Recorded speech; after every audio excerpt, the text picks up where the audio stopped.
सिद्धं जिनेन्द्रममलाप्रतिमा प्रबोधम् निर्वाणमार्गममलं विबुधेन्द्रवन्द्यम् संसार सागर समुद्धरण प्रबोधम् वक्षे समाधिशतकं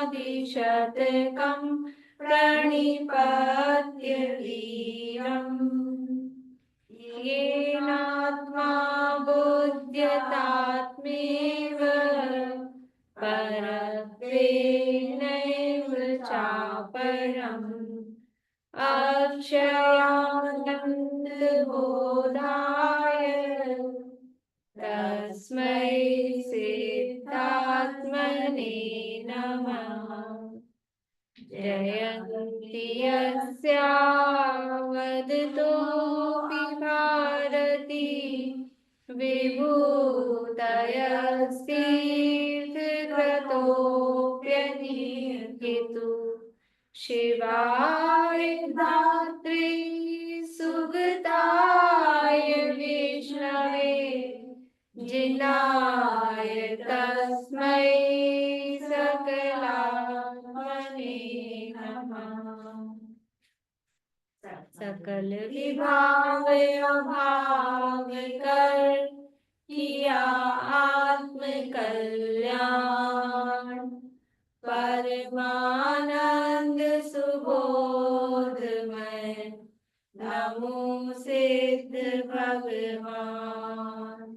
आत्म सिद्धि के मार्ग का जिसमें सुगम विधान उस समाधि युत तंत्र का करूं सुगम व्याख्यान। नमो सिद्ध परमात्म को अक्षय बोध स्वरूप जिनने आत्मात्ममय पर जाना पर रूप जिनने आत्मात्ममय पर जाना पर रूप।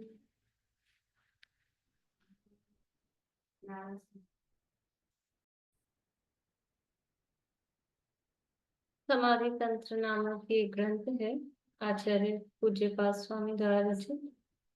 इसके अंतर्गत ये आत्मा का अनुभव किस प्रकार किया जाए और उसका ध्यान किस प्रकार किया जाए ये आचार्य देव बता रहे हैं। और अब यहाँ कह रहे हैं कि निरंतर आत्मा की भावना, आत्मा का अनुभव करने के लिए जिस चीज का अनुभव करना है, जिसका हमको फीलिंग चाहिए, तो क्या करें कि उसकी भावना तो हो, मतलब जिसका अनुभव करना है, जैसे कहीं घूमने जाना है किसी भी जगह, तो मतलब वहां जाके उसका अनुभव करना अपने को कैसा है, बोलते ना ये भी अनुभव कर लें एक बार, भाई ये भी कैसा कैसा अनुभव रहा है, ऐसे पूछते हैं आप वहां गए तो कैसा अनुभव रहा है। तो अपने को वहां का अनुभव करना है तो उसकी भावना चलती है कि नहीं चलती, वो अंदर वहां जाना है, वहां जाना है, वहां जाना है, ऐसा। तो आत्मा का अनुभव करना है तो बिना भावना के हो जाएगा, क्योंकि भावना चले ही नहीं और अनुभव हो जाए, तो जादू वाला काम तो नहीं है, मंत्र फेरा और हो गया। तो उसकी भावना चलनी चाहिए, निरंतर निरंतर उसकी भावना बराबर वो अंतर में चले। देखो जैसे ऐसे कहते हैं ना, अभी शादी होनी है तो 6 फेरे लड़की पीछे घूमेगी, ये पीछे तो घूमे, ये पीछे घूम रही है, तब वो 7वें फेरे में फिर नहीं, 6 फेरे में लड़का पीछे घूमता, उल्टा बोल दिया मैंने। तो ये पीछे घूमे तब वो जाके फिर पीछे होती है 7वें में। तो मतलब वो पीछे घूम रहा है ना, ये इसको भावना है, तो अब ये समर्पित होती है। तो ऐसे पीछे तो लगे आत्मा के, पीछे लगी नहीं रही कि आत्मा खुदा के आ जाएगा कि ले भाई अनुभव कर ले, ऐसा तो होगा नहीं। तो आत्मा की भावना, तो वो भावना किस प्रकार से हो, किस प्रकार आत्मा की भावना चले वो यहाँ बता रहे हैं। 53 नंबर का श्लोक है, कल थोड़ा रह गया था अपना इसका श्लोक और पद्यानुवाद का पाठ करते हैं। पेज नंबर 130 है, 103 है, 103, 103 नंबर पेज है। एक साथ बोल लेंगे। तद्ब्रूयात् तत्परान् पृच्छेत् तदिच्छेत् तत्परो भवेत् येन विद्यामयं रूपं त्यक्त्वा विद्यामयं व्रजेत्। कथन प्रच्छना कामना तत्परता बढ़ जाए। ज्ञानमय हो परिणमन मिथ्या बुद्धि नशाय। उस आत्म स्वरूप का ही कथन कैसे चले, आत्मा की भावना किस प्रकार करें कि बोलो तो वही बोलो, दिन रात आत्मा का चिंतन, मृदु संभाषण में वही कथन। तो कथन में कब आएगा, आत्मा की आत्मा का कथन करे, उसे ही दूसरों को बतलावे कि वो अंदर चलेगा तब आएगा। तो आत्म स्वरूप का कथन करे, किसी से कुछ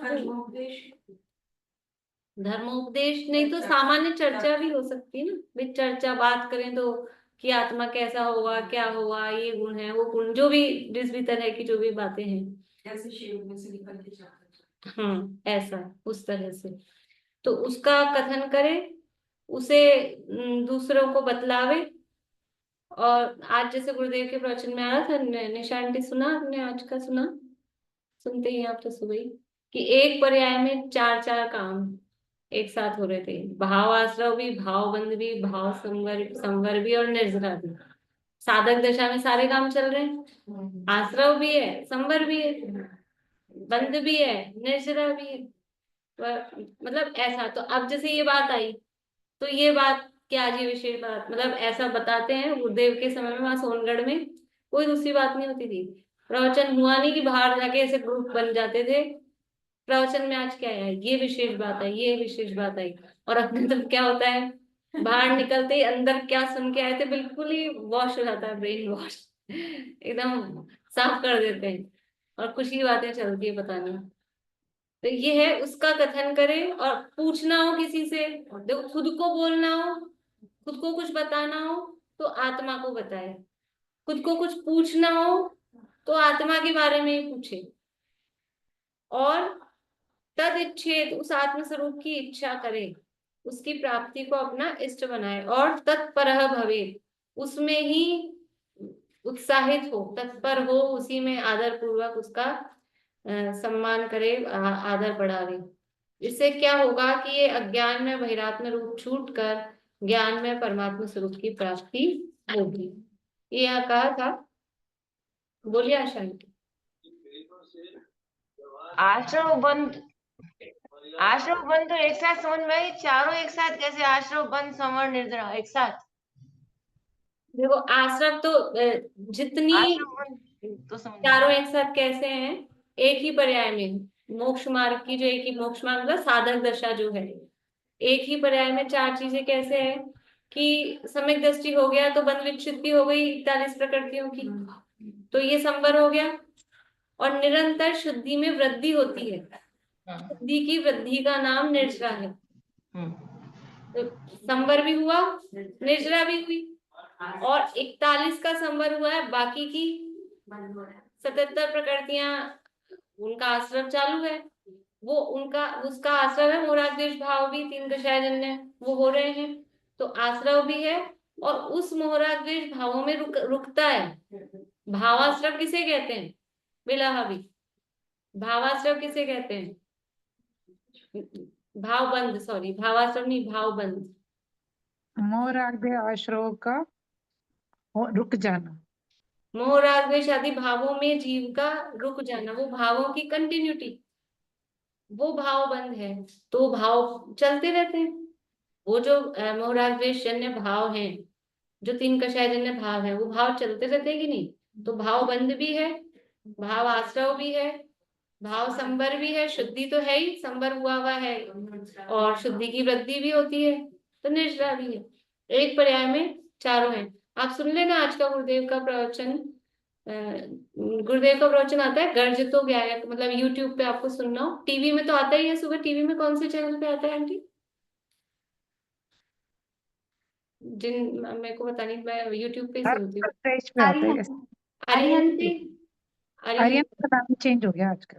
अरिहंत पे मैं क्या गरजतो है? गायक परिवार पे सुनती हूँ। यूट्यूब पे क्लिक करेंगे, फिर सब्सक्राइब का बटन दबाते ही पहला वही खुलेगा। हाँ हाँ, मैं भी गर्ज तो तो गायक गायक, पे ही सुनती हूँ। लेकिन वो मुझे हाँ। समझ में आ जाएगा क्या? आ जाएगा आप लेकिन बस 3-4 दिन कंटिन्यू करना। नीचे लिखा हुआ आता है पूरा। मैं भी वो लिखे वैसे ही पढ़ती हूँ बाबा, मतलब कुछ तो नहीं समझ में आता है। और आधा घंटे का होता है, तो आराम से आपको समझ में आएगा। मतलब प्रवचन ये हो साथ चल रहा है। ये हो गया कि अनंतानुबंधी वाला तो संवर, और 3 वो है प्रत्याख्यान प्रत्याख्यान वाला, वो आश्रव बंद। ऐसा कह सकते हैं, मतलब मोटा मोटा ऐसा कह सकते हैं। बिल्कुल, मिथ्यात्व अनंतानुबंधी जन्य संवर निर्जरा है, और बाकी जन्य वो आश्रव बंधी है। इसमें केवल जीव के भावों की अपेक्षा से बात की, नहीं तो द्रव्य बंधु द्रव्य आश्रम की बात नहीं की इसमें। नहीं तो द्रव्य आश्रव भी हो रहा है ना। नहीं, वो तो रहा है, लेकिन हाँ वो भाव, हाँ तो वो क्योंकि द्रव्य की बात इसलिए नहीं कर रही कि जीव की पर्याय नहीं है ना, वो पर्याय पुद्गल की है। द्रव्य आश्रव बंध वो तो पुद्गल की है, यहाँ जीव की एक पर्याय की बात चल रही है, इसलिए भाव वाले लगाए चारों ऐसे। तो उस आत्मा की ही चर्चा करे, वार्ता करे, उसी को पूछे, उसी को बोले, और उसी में उत्साहित रहे, तो ये आत्मा की भावना निरंतर चलती है। उससे अज्ञानता का नाश होकर ज्ञान स्वभाव की प्राप्ति होती है। ये विशेष स्पष्टीकरण, ये 3-4 पॉइंट तो अपन ने पढ़ लिए थे। उसके बाद से पढ़ते हैं चौथे पॉइंट के नीचे से, 104 नंबर पेज पे। इस प्रकार तेरे ज्ञान में, श्रद्धा में और आचार में एक आत्मा को ही विषय बना, अन्य किसी बाह्य पदार्थ को तेरे ज्ञान का विषय मत बना।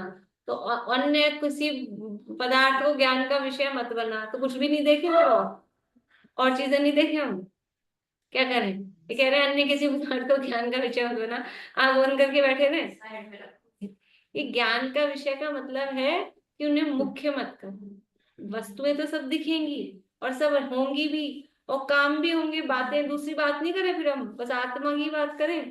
उसे भोजन करोगे गौण कि नहीं करना, करोगे कि आत्मा, स्थिर नहीं होना ऐसा उसमें। थोड़ा ना होगा। गौण करना, उसको स्थिर नहीं होना उस पे हाँ बस। हाँ, मतलब उनको मुख्य नहीं करना, उसमें तत्पर नहीं होना, उसमें उत्साहित नहीं होना। हो रहा है तो वो अरुचि, और ऐसा भी नहीं कि अब किसी ने पूछा अच्छा आज आप डोसे खाओगे, अब देख लो मुझे तो हाथ में, ऐसा मुंह लटका के भी नहीं। बोलने में भले ही कहे कि हाँ, लेकिन फिर भी अंदर से उसमें उत्साह नहीं। एक अंदर वाली चीज है ना, वो अलग होती है। बोलने में भले ही दिखाने को कहते नहीं है क्या, अपने तो मायाचारी में एक्सपर्ट है। अंदर कुछ होता है, बाहर कुछ दिखाते हैं। तो मायाचारी नहीं करनी, लेकिन वो सहज होती है, वो सहज होती है। अन्य किसी बाह्य पदार्थ को तेरे ज्ञान का विषय मत बना। श्रीमद राजचंद्र ने कहा है कि काम एक आत्मार्थ का, दूजा नहीं मन रोग। आत्मसिद्धि श्रीमद राजचंद्र जी की है, उसमें लिखा है काम एक आत्मार्थ का। आत्मार्थी को क्या काम है? कि एक अपने आत्म साधना, आत्मार्थ, अपना आत्मा को साधने का प्रयोजन जिस प्रकार पूरा हो। देखो अभी याद आ गया, मैं दिन में जो कहने वाली थी ना, दिन में तो भूल गई, वो दिमाग से निकल गया था, भूली मतलब। और अगली क्लास के स्टार्टिंग में भी याद आया था, तो मैंने सोचा मंगलाचरण हो जाए तब बता दूंगी, फिर वो बात दूसरी चल गई। अभी याद आ गया, वो आत्मार्थ कहने से। कल भाई साहब ने, शांति तुमने सुना था कल शाम को? शांति जी भाई साहब ने अच्छी बात बताई थी, मतलब उनसे पूछा ऐसा था, बड़े ज्यादा बड़े कैसे बने, तो बड़े कैसे बने, तो मतलब उन्होंने कहा कि वो सब काम में, मतलब बड़े बनने के लिए क्या, हर चीज को साधना, तो शरीर को भी साधना, मन को भी साधना, आत्मा को भी साधना। तो कैसे साधना? कि शरीर को साधा जाता है व्यायाम से। साधना मतलब मेंटेन रखना। शरीर को कैसे साधा जाता है? शरीर को व्यायाम से साधा जाता है, तो व्यायाम करना। और बुद्धि को कैसे मेंटेन रखें? हमारा बुद्धि ज्ञान उसको भी जैसे ऐसे होता है ना, धार देते रहना पड़ती है, जो भी चीजें होती है शार्प करने के लिए, पेंसिल हो तो शार्प करनी पड़ती है, या चक्कू वगैरह भी हो तो उसको कैसे शार्प करना। तो अपनी बुद्धि को मेंटेन रखने के लिए, बुद्धि को साधने के लिए क्या करना, कि ज्ञान से अगर उसको यूज लेते रहेंगे तो वो चलती है। यूज देना बंद कर दिया, जिस भी फील्ड का अपने को ज्ञान हो और उस ज्ञान को यूज नहीं लिया, अभी कितने 2-3 साल से गाड़ी नहीं चलाई मैंने, तो ऐसा लगता है अब डर कि गाड़ी चला पाऊंगी कि नहीं। मतलब ऐसा नहीं है, लेकिन फिर भी एक कॉन्फिडेंस लूज हो जाता है ना, उसको काम लेते रहो तो ठीक है। तो बुद्धि को साधा जाता है ज्ञान से, और मन को साधा जाता है संस्कारों से। भाई साहब ने बताया था मन को कैसे हम वश में करें। मन को साधने का मतलब, तो संस्कार अच्छे होंगे तो मन वश में रहेगा, नहीं तो फिर कहीं भी जाता है, कहीं भी डोलता है, कहीं भी अटकेगा जाके। मन को साधा जाता है संस्कारों से, आत्मा को स्वाध्याय से। बढ़िया बताया था कि मुझे चर्चा में। तो अच्छा लगा मुझे, मैंने लिख भी लिया था, आत्मा को स्वाध्याय से। मतलब ये रहता है ना हमको प्रश्न कि कैसे करें, ये भावना कैसे चलेगी, आत्मा की भावना ऐसे नहीं चलेगी। स्वाध्याय, और स्वाध्याय का मतलब स्वाध्याय ही है आंख से पढ़ना, आंख के नीचे किताब रख ली, और उसका नाम स्वाध्याय नहीं है। स्वाध्याय का मतलब ही है स्वयं की रुचि पूर्वक अध्ययन करना, उसका नाम है स्वाध्याय। तो वो जितना हमारा स्वाध्याय जैसे जैसे गहराई में जाता है, वैसे वैसे अपने आप आत्मा की भावना, वो भाव, क्योंकि जिनवाणी का तात्पर्य प्रयोजन समझ में आता है, जिनवाणी लिखी क्यों गई है। तो उसमें प्रयोजन ये है कि कैसे ना कैसे करके जीव को आत्मा का हित हो, आत्मा का कल्याण हो। अभी अभी तिलोय पन्नति के आधार पर दिन में चर्चा कर रहे हैं, तो ऐसे लगता है कि इतना पर्वत है, इतना लंबा है, ऊंचा है, चौड़ा है, इतनी कूट है, ये देव रहता है, कूट का नाम ये है, ये क्या कर रहे हैं आचार्य। मतलब इससे क्या प्रयोजन है अपने को, अच्छा बताओ। 44 कूट है रुचकवर पर्वत पे, और एक एक कूट के नाम बताए, एक एक कूट के देवों के नाम बताए। वो देवियां रहती है तो कौन दर्पण दिखा रही है, कौन झाड़ी ले जा रही है, कौन चमड़ ढोर रही है, क्या मतलब है। अपने को ऐसे अप्रयोजन भूत से लगते हैं, वो सब लिखा। लेकिन तिलोय पन्नति का नवा अधिकार पढ़ो आप, लास्ट वाला, उसमें सिद्ध भगवान का वर्णन किया लास्ट में। भाई सारा पूरा 3 लोक का वर्णन कर दिया, फिर सिद्ध भगवान का वर्णन किया, फिर उसमें लिखा है सिद्धत्व प्राप्ति का उपाय। बहुत अच्छा है, छोटा सा है, मैंने पीडीएफ डाली हुई है, पढ़ना सभी लोग, लास्ट वाला नवाधिकार निदांती। सर्वाधिकार शापकाचार में यही था ना कि ध्यान एकाग्र होता हाँ, है, जो मतलब ध्यान के एकत्रित लिए करके आना अप्रतिम है। जिनालों का वर्णन कर रहे हैं, ध्यान की सिद्धि के लिए, ऐसा था उसमें राइट। तो उसमें लिखा है, हेडिंग दिया है सिद्धत्व प्राप्ति का उपाय, और गाथाएं दी हैं फिर खूब सारी। और कौन सी गाथाएं दी हैं, तिलोय पन्नति में गाथाएं हैं, समय सार की 38वीं, नियम सार की बहुत सारी, समय सार की बहुत सारी गाथाएं हैं। मैंने तो ऐसे मिलाए, मतलब पढ़ रही थी तो मैचिंग मिलाई, ये वाली गाथा, ये वाली गाथा है, ये गाथा है, ऐसे करके लिखा भी थोड़ा सा। सारी मतलब वो आत्मा के ध्यान वाली, जो आत्मा के स्वरूप वाली जो गाथाएं हैं अपनी, अहमिको खलु शुद्धो गंसर्णाणमयो सुधारूवी नव्यत्थि मज्जि किंचि वियन्नम परमाणु मित्तम भी, ऐसी बहुत सारी गाथाएं। कि क्या है सिद्धत्व प्राप्ति का उपाय, क्या है कि यही उपाय है, यही उपाय है। ये भी इसमें था अपने स्टोक देश में। एको हम निर्ममः शुद्धो ज्ञानी योगींद्र गोचर है, बाह्य संयोग जा भावा मत्तः सर्वेपि सर्वथा। ये यही वाली सारी गाथाएं, मतलब ये गाथाएं कोई ऐसा नहीं है पर्टिकुलर कुंकुंद आचार्य ने लिखी है, कि ये उस समय ऐसे चलती थी। तो बहुत सारे ग्रंथ, जैसे ये जो अलिंग ग्रहण वाली 49 नंबर गाथा है समय सार की, वो 5 तो परमागमों में है, उसके अलावा और भी जगह मिलती है। तो ऐसे थी मतलब पहले, कि ये तो सबको रटी हुई, ये तो सिद्धत्व प्राप्ति का उपाय है। तो ऐसा नहीं कि इन्होंने इनकी चुराई है, कि उन्होंने उनकी चुराई है, तो कॉमन थी, समझ लो आ रही होगी भगवान की वाणी से, परंपरा से। बनारसी दास की बात है, वो जाते थे लोग। हाँ हाँ, बनारसी दास जी के छंद, वो तो अलग बात है, मतलब ये ऐसा। चलिए कहाँ से वो बात आ गई। एक काम एक आत्मार्थ का, दूजा नहीं मन रोग।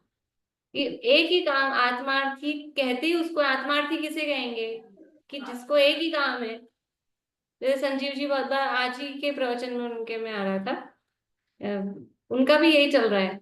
सुबह जो संजीव जी का आता है ना, उसमें भी यही चल रहा है, कि और कुछ मत करो, हे भव्य जन क्या लाभ है इस व्यर्थ के बकवाद से, अब तो रुको निज को लखो अध्यात्म के अभ्यास से, ये वाला कलश वो चल रहा है। तो उसमें भी यही आ रहा था, उसी की लगन लगनी चाहिए। तो बोले किसी विद्यार्थी से पूछते हैं क्या कर रहे हो, तो क्या कहता है, भाई साहब बीएड कर रहा हूँ। भोजनशाला में मिला है, खाली हाथ में है, और बोलता है भाई साहब बीएड कर रहा हूँ। तो फिर बोले 2 घंटे बाद मिले, क्या कर रहे हो, बीएड कर रहा हूँ। तो ये क्या होता है, एक ही जवाब कैसे आता है। 6 महीने बाद मिले, क्या कर रहे हो, बीएड कर रहा हूँ। कि बीएड ही बीएड कर रहे हो तुम, कि हर समय थोड़ा ना बीएड करता है। खाना खा रहा है तो खाना ही खा रहा है ना, फोन पे बात करे तो भाई साहब बीएड कर रहा हूँ, कि फोन पे बात कर रहा हूँ, ऐसे कोई नहीं बोलता, क्योंकि उसको लक्ष्य वही है, लक्ष्य वही है।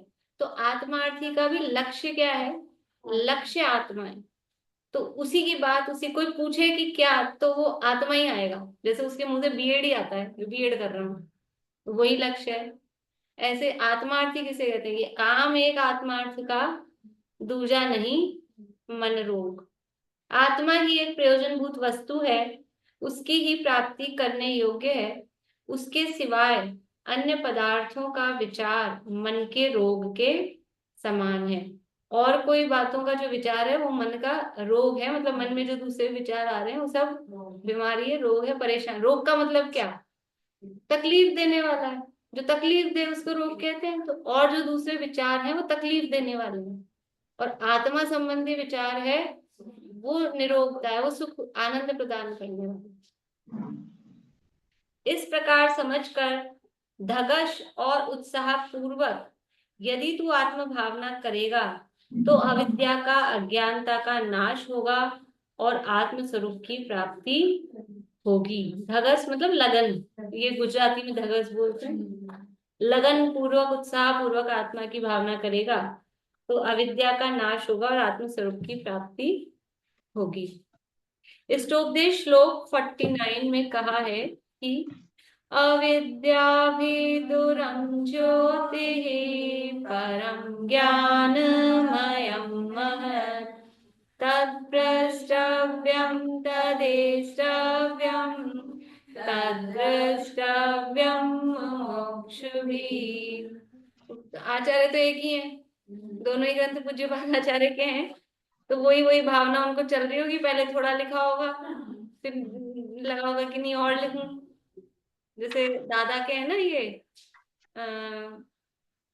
समाधि सहजता वाला, जब दादा लिख रहे थे तो उसमें लास्ट में समाधि समाधि की आ गए थे छंद। हाँ, तो सहजता जो कविताएं है ना दादा की सप्त, इसमें अभी जो नई लास्ट में लिखी थी, तो उसमें हो सकता है मैं नाम उल्टा भी बोल दूं, तो उसमें लास्ट में समाधि की चर्चा आने लगी, तो फिर वो तो वहीं पूरा कर दिया। फिर उसके बाद में समाधि का सार, मेरे ख्याल से ऐसे ही सहजता में ही है वो, और फिर वो बाद में फिर समाधि का सार फिर लिखा। तो ऐसे ही ये लिख रहे होंगे, फिर वही चल रही है, तो फिर एक और लिख दिया उसी तरह। हाँ, सप्तशतक करके पुस्तक है, उसमें है सब ये ऑडियोज भी सब मिल जाएंगी, सहजता और सप्तशतक के नाम से मिल जाएंगे यूट्यूब पे। तो क्या कह रहे हैं, अविद्या विदुरम ज्योति ही परम ज्ञानमय, ये तो अपन पढ़ चुके हैं श्लोकदेश में, कि ये जो अविद्या यानी अज्ञान का नाश करने वाली है कौन, ये जो ज्ञान स्वरूप ज्ञान में जो ज्योति है, ये उत्कृष्ट परम ज्ञानमय महत, महान है, उत्कृष्ट है, ज्ञानमय है। अविद्या का अभिदूरम, उसको नाश करने वाली है। तत्प्रष्टव्यम, उसके बारे में ही पूछो। तद एष्टव्यम, उसकी ही इच्छा करो। इष्टव्यम, उसकी अभिलाषा करो, इच्छा करो। तद द्रष्टव्यम, उसी को देखो, बस उसी को देखो, मतलब अनुभव करो। मुमुक्षु भी है, मुमुक्षु को उसी के बारे में, किसके बारे में, कि जो अविद्या का नाश करने वाली उत्कृष्ट परम ज्ञान में, आनंद में, ऐसी जो आत्म ज्योति, आत्म चेतना है उसके बारे में चिंतन मनन विचार पूछना चाहिए। बोलिए आंटी। एक नियम सार की भी गाथा आई थी ना, एगो में सास गो आदा हाँ, दंसन वो भी है लान उसमें, दखन। वो भी है उसमें। बहुत अच्छी गाथा है ये। हाँ। मतलब उनमें से कुछ गाथाओं को अपन याद करके मतलब हम किस आधार पे क्या विचार करें तो अच्छा है पढ़ना आप लोग सब जब कभी टाइम हो, फ्री टाइम हो। नवाधिकार है लास्ट क्लास तिलोपन्नति भाग 3 में मिलेगा, 3 भाग उसमें है, तीसरे भाग में मिलेगा। बढ़िया है। वह ज्ञान स्वभाव रूप ज्योति अविद्या का अज्ञान का नाश करने वाली है तथा महान उत्कृष्ट और ज्ञानमय है। इसलिए मुमुक्षुओं को उसके विषय में ही पूछना, उसकी प्राप्ति की अभिलाषा करनी तथा उसी का अनुभव करना चाहिए। भाई हमारा प्रयोजन क्या है? प्रयोजन ये है ना, दुख दूर हो और सुखी हो, और दुख का कारण अज्ञान है। तो वो अज्ञान कैसे नष्ट होगा? अज्ञान को अंधकार की उपमा देते हैं। तो अज्ञान अंधकार प्रकाश से दूर होगा। तो कौन सा प्रकाश चाहिए? कि ज्ञान रूपी प्रकाश। ये ज्ञान प्रकाश उस अज्ञान को दूर करता है, तो उसी के बारे में बोलो, पूछो, उसी की चर्चा करो, ये यहाँ कह रहे हैं। तथा अमित गति आचार्यकृत योगसार, ये है अमित गति आचार्यकृत योगसार प्राभृत है। इसके श्लोक 49 49 में कहा है। ये भी 49 था, ये भी 49 है।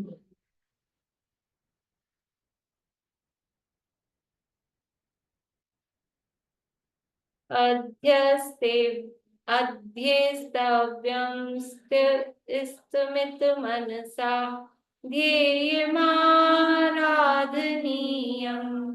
प्रच्छं श्रव्यं भवति विदुषाभ्यासस्य मावर्जनीयम् वेद्यं गद्यं किमपि तदिह प्रार्थनीयं विनेयं दृश्यं स्पृश्यं प्रभवति यतः सर्वदात्मस्थिरत्वम्। क्या कह रहे हैं? अध्येतव्यम, अध्येतव्यम अध्ययन करना चाहिए, अध्ययन करने के योग्य है। कौन अध्ययन करने के योग्य है? स्थिमित मनसा, स्थिमित स्थिर मन से, निश्चल मन से। ध्येयम आराधनीयम, वही ध्येय है, ध्यान करने योग्य है, और आराधनीयम आराधना करने योग्य है। कौन ध्यान करने योग्य है? कौन आराधना करने योग्य है? कौन अध्ययन करने योग्य है? देखिए आगे, प्रच्छम श्रव्यम, पूछने योग्य भी वही है। श्रव्यम, सुनने योग्य भी वही है। भवती विदुषाभ्यास विदुषाभ्य अस्य आवर्जनीयम, अभ्यस्यम आवर्जनीयम। क्या कह रहे हैं कि जो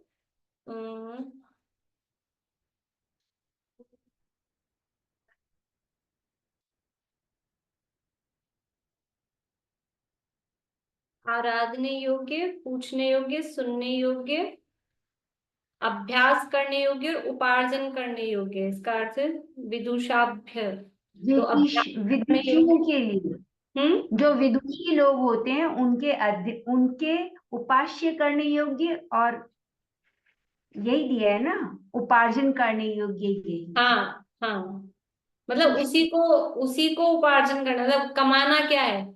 उपार्जन करना नहीं, कमाना। कमाना क्या है? वही वही आत्मस्वरूप की बात कर रहे हैं। तो वही उपार्जन करने योग्य वही। अगर विद्वान है तो क्या अभ्यास करेंगे? उसी का अभ्यास करना है। ऊपर लिखा है ना, जो विद्वान है, जो पुरुष विद्वान है उसको एक बार अर्थ में से देख लीजिए।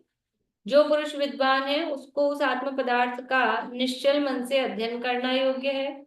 वह ध्यान करने योग्य, आराधना करने योग्य, पूछने योग्य, सुनने योग्य, अभ्यास करने योग्य, उपार्जन करने योग्य है ना। ये अभ्यास और उपार्जन, विदुषाभ्यास्य विदुष मतलब विद्वानों के अभ्यास से, अभ्यास का, और अवर्जनीयम उनको उपार्जन करने योग्य। वेद्यम, वेद्यम मतलब वेद्य यानी जानना, तो वो जानने योग्य है।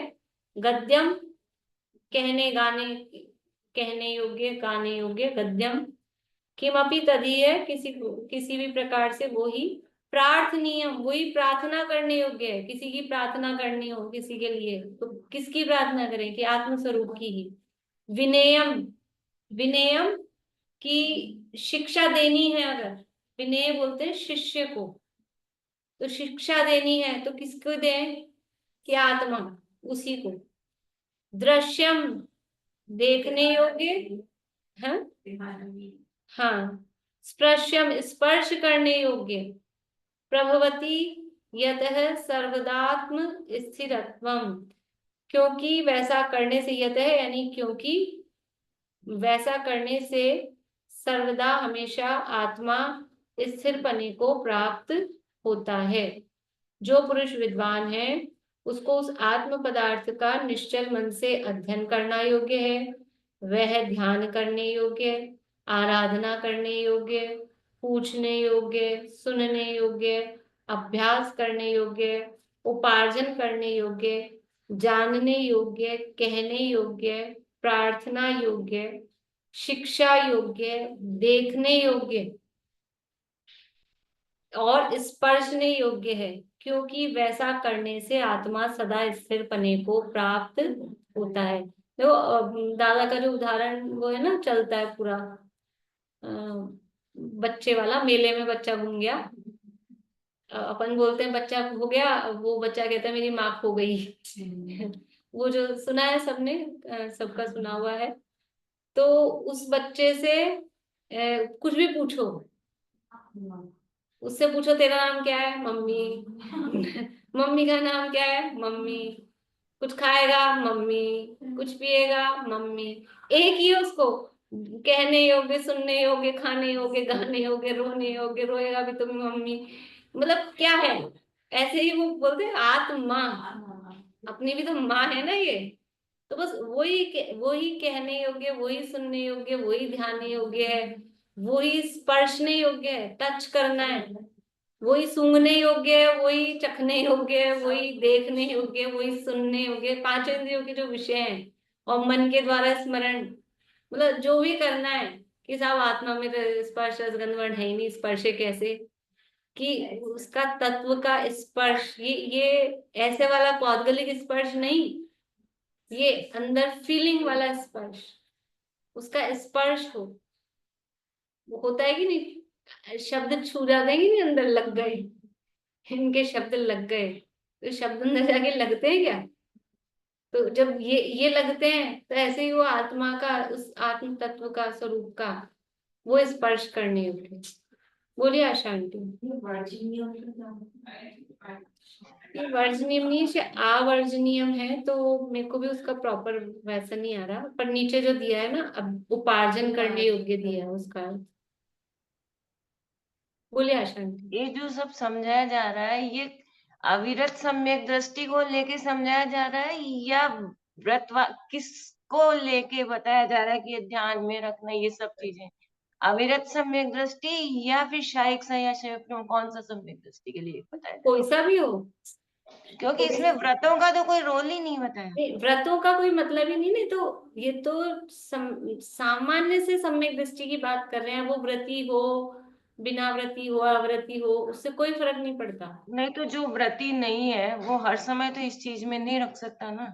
अरे वही तो शुरू में कहा कि हर समय बाहर से नहीं रहना है, हर समय अंदर बाहर से से भी नहीं नहीं रह रहना पाता होता है। है, अंदर से भी नहीं रह तो पाएगा ना। अंदर से ऐसे नहीं रहेगा। देखो, अंदर से अभिप्राय अलग चलता है, परिणाम अलग चलते हैं, तीन चीजें होती ना, भाई जैसे व्रत क्रिया से तो परिणाम अभिप्राय, तीन चीजें हैं, क्रिया परिणाम अभिप्राय। तो हाँ। क्रिया जो होगी, परिणाम 99% उसके हिसाब से चलेंगे, लेकिन अभिप्राय क्या रहता है?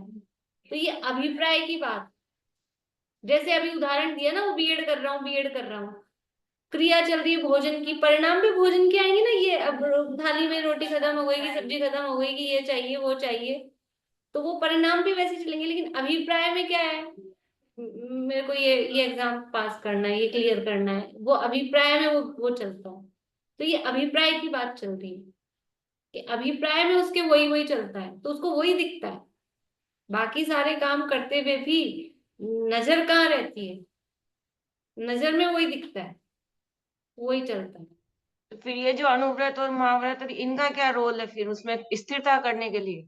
अनुव्रत और महाव्रत तो देखो, जब अंदर वो चलता है और जैसे जैसे उसमें परिपक्वता आती है तो बाहर में ये आचरण अपने आप सुधरता है। ये तो सदाचार है, ये उस भूमिका का, ये तो हम नाम दे रहे हैं व्रत, और ये तो उस भूमिका का एक लाइफस्टाइल है, वो सदाचार है, वो अपने आप आता है, वो अपन जबरदस्ती। जैसे इनको गुण स्थानों में कर देते हैं ना, जैसे पांचवा तो छठा ऐसे। गुणस्थान अकेले बाहर के व्रत के आधार पे गुणस्थान नहीं है, हाँ, वो गुणस्थान तो अंदर की सम्यक परिणति के आधार पे। वो तो व्रत तो सारे सम्यक दर्शन के बाद के ही हैं। जो भी व्रत है हाँ वो तो सब, नहीं तो शून्य है, बिना एक वाला, बिना सम्यक दर्शन के तो सारे व्रत।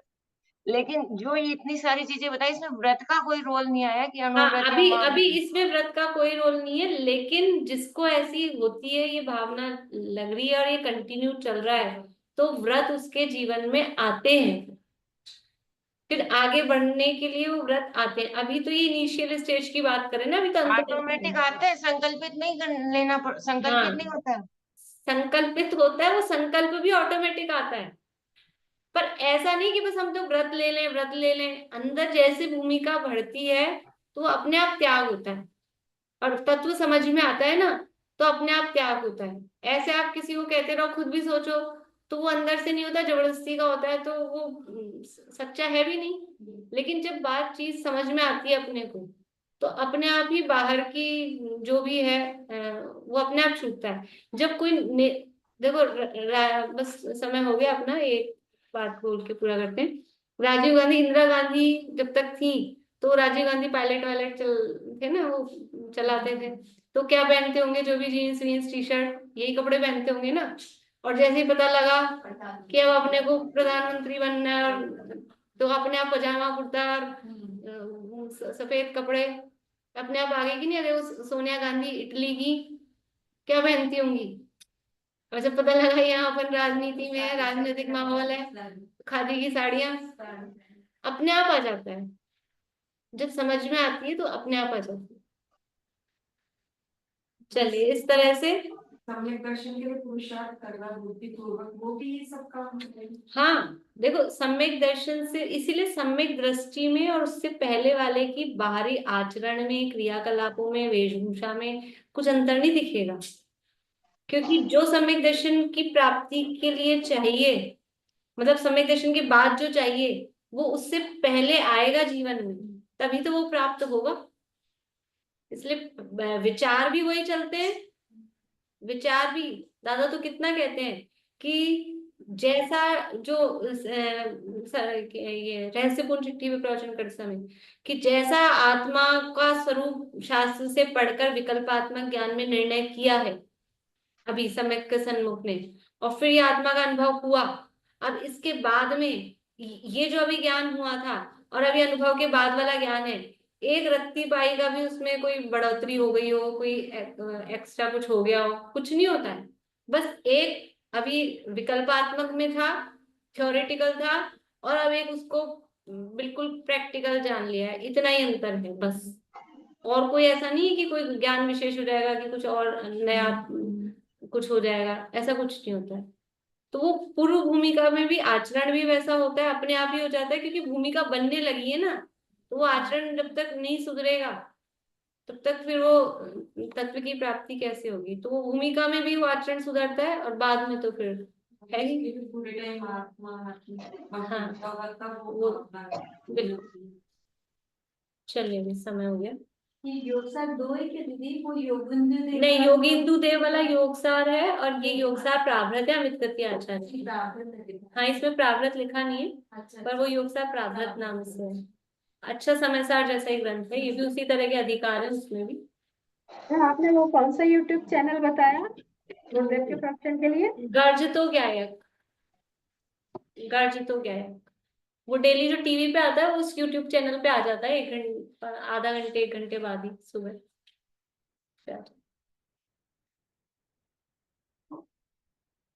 अहिंसा मई हो प्रवृत्ति सहज ही, जीवन का आधार हो सत्य सुख में, अचौर धारे पर प्रीति त्यागे, परमशील वर्ते रहे सहज निर्भय, महाक्लेशकारी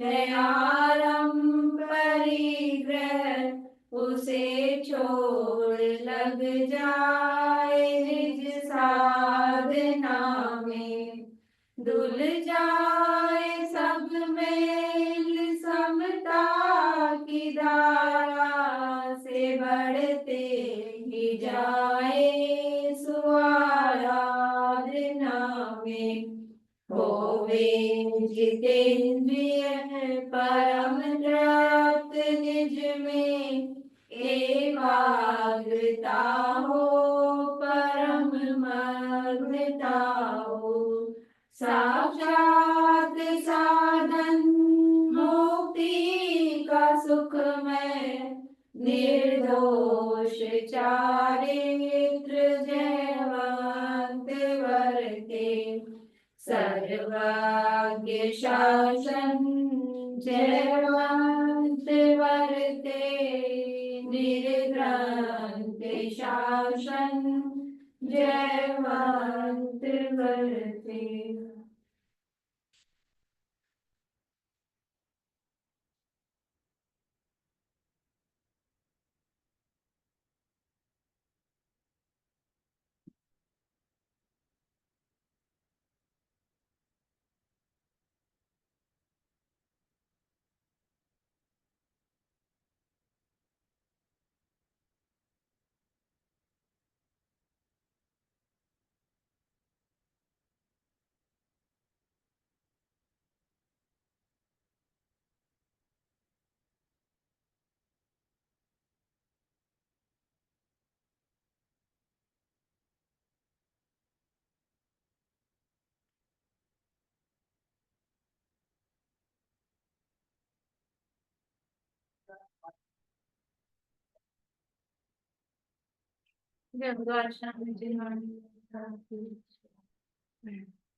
जय जय जय श्री।